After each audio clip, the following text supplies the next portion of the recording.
അപ്പോ അനന്തപുരത്തിൽ പ്രിയപ്പെട്ട ആസ്വാദകരെ, നിങ്ങൾക്കൊപ്പം കലാകാരനായ MLA ഇതാ എത്തിച്ചേർന്നിരിക്കുകയാണ്. PC വിശ്വനാഥ്. Thank U.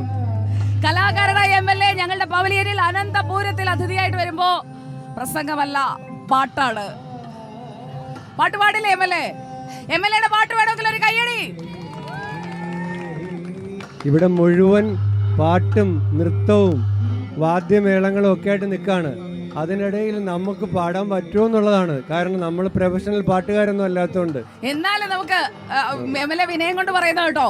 അല്ലല്ല അല്ല, MLA യുടെ പാട്ട് വേണ്ടേ?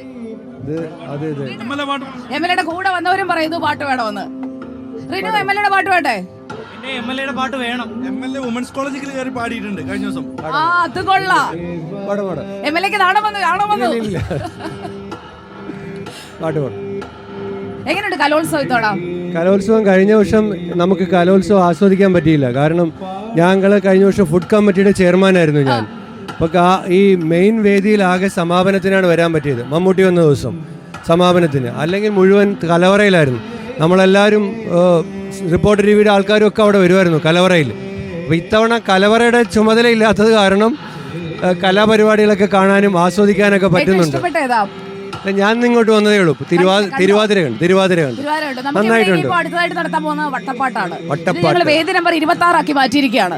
ഇവിടെ വേദി നമ്പർ 26 ഞങ്ങൾ അനന്തപുരം. അപ്പൊ അനന്തപുരത്തിൽ chess number 001 PC Viswanath MLA. കുഴപ്പമായിരിക്കുകയാണ്. ഒരു ചെമ്പനീർ പൂവിരുത്ത് ഞാനോമലേ, ഒരു വേള നിന്നേർക്കു നീട്ടിയില്ല. ഒരു ചെമ്പനീർ പൂവിരുത്ത് ഞാനോമലേ, ഒരു വേള നിന്നേർക്കു നീട്ടിയില്ല.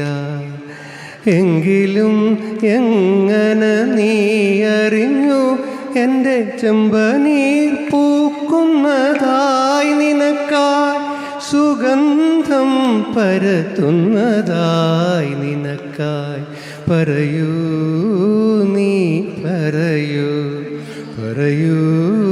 നീ പറയൂ. ആർക്കാ ഇങ്ങനെ നീട്ടാതെ പോയ ഒരു നഷ്ട ദുഃഖമൊക്കെ ഉണ്ടല്ലോ? ഇല്ല, ഒരു ദുഃഖവും ഇല്ല. MLA ഹാപ്പിയാണോ? ഹാപ്പിയാണ്. അപ്പൊ ഹാപ്പി ആയിട്ട് ബാക്കി കലോത്സവ ഇനങ്ങളൊക്കെ കാണുന്നു. നമുക്കൊപ്പം നമ്മുടെ അനന്തപുരത്തിൽ എത്തിയല്ലേ റിനു ഹാപ്പി അല്ലേ? അടിപൊളി. Okay, thank you so much. എല്ലാ ആശംസകളും.